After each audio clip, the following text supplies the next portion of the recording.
Hey there YouTube, Alex from here, and today I have a Shadow Paladin deck for you guys. Built this during the weekend since the set came out. Surprisingly I didn't want to buy a single box for the set, but I did win one, so that's, I guess, I was going to open it on YouTube, but I decided just to open it like at the locals and I didn't have my camera on me, so sorry about that, but I guess let me get into the deck. I'm building, or it's using the 4 Origin Mage Ildona. I prefer him over Phantom Blaster because he just helps get your hand back, your bigger hand, and is a constant 13k just for attacking. So you can attack up 11k's just for whatever reason, or just by himself, and he could reach 20 and 21 mark without really a cost. Just have a 7k or 8k booster behind him. I do have some proxies in the deck, but I've ordered them, so they should be coming in within the week. So, but this is I'm playing 2 Phantom Blaster Dragons. He's still a really good card, because like he just becomes a 20k or 21k beater just by himself. The pretty big cost, but it's well worth it because your opponent's going to be forced to perfect guard or drop at least a couple cards from him, and that's, without counting if he's getting boosted or not. And then, just getting an extra critical with his skill is a lot. And then he's I decided to play 2 because he is searchable with a Javelin, so that's basically pretty good. It's kind of like, I guess he's more of an end game in my opinion. Sometimes I just play him over the Ildona and try to finish the game off with him. So it's like an end game. Then I play 2 Dark Mage Caar, something like that. Just an automatically free plus. It just helps for the cost of Phantom Blaster Dragon and Ildona. So that's basically what he's there. He's gets a free plus and then just basically retire him and whatnots. And then for the grade 2s, we have, of course, 3 Blaster Darks. Right Chain, 9k. I rarely use his skill to retire because Counterblast, I really want to save him for my grade 3s, my Limit Break and Overlord. Let's say Overlord. Blaster Dragon. There you go. Don't know why it's messed up. So, but it comes to 10k if you have the grade 1 Javelin Soul and boost up your the Blaster Dragon to 11 if you have him in the soul.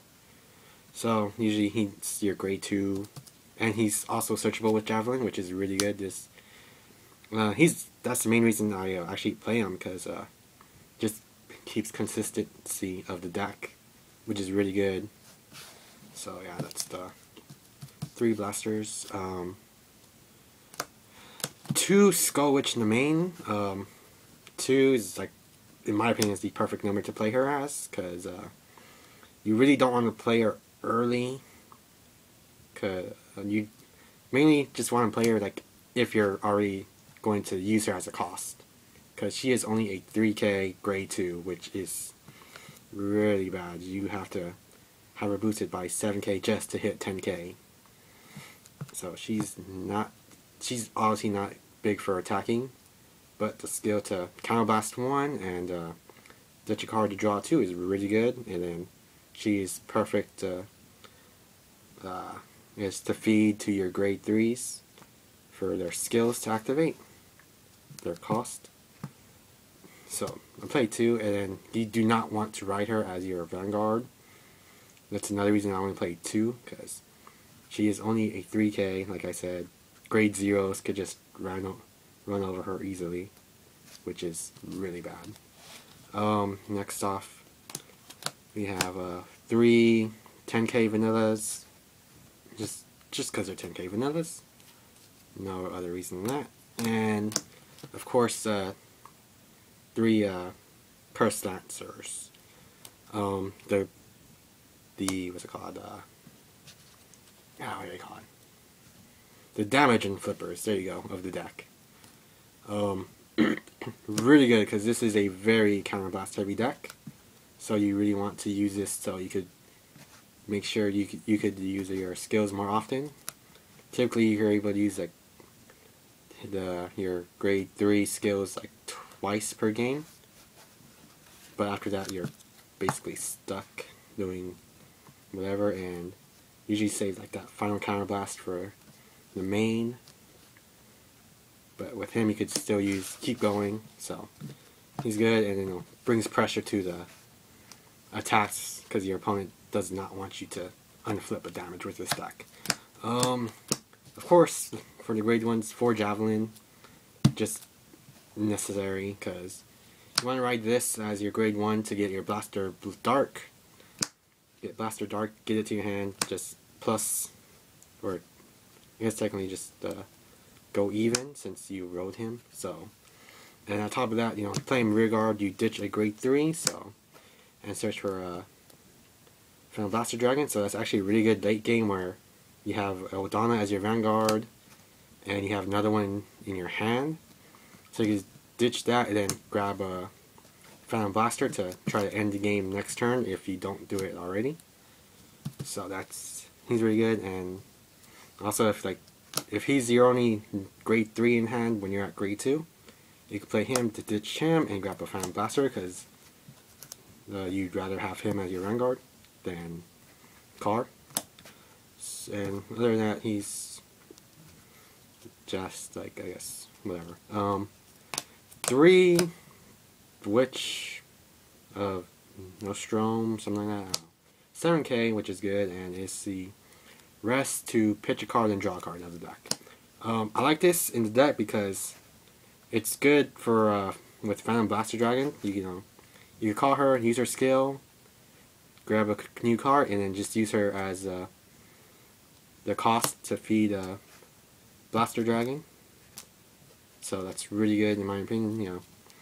Instead of losing an attack, instead of losing a booster, you basically just get something out your hand a dead card in your hand for a new card, and then you use her to pay the cost.